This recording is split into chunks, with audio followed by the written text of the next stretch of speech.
Akala mo ba ikaw lang ang hirap sa petsa de peligro? Hindi. Halos lahat tayo nauubusan ng budget bago sumahod. Tara, alamin ang top 5 expenses na dahilan yan. Number 5, ang commute at transportation costs. Sa patuloy na pagtaas ng presyo ng gasolina at pamasahe, malaking porsyento ng sahod natin ang napupunta rito, lalo na kung daily ang biyahe sa syudad. Laban lang! Coming in at number 4, ang food and groceries. Ayon sa PSA, 5.6% ang food inflation ngayong 2026.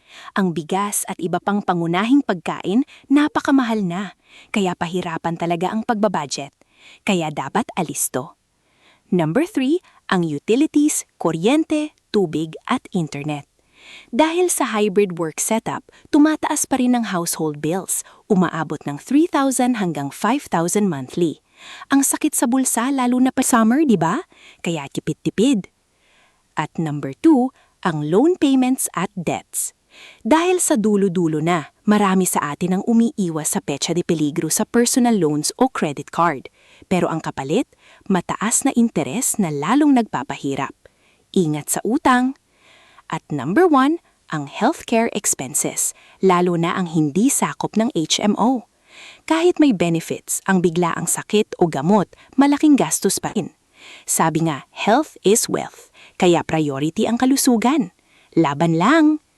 Nakaka-relate ka ba? Hindi ka nag-iisa sa hirap ng pagbabudget. Tandaan, sa bawat hamon, may solusyon. Laban lang, mga kalaban-laban. Follow us for more tips.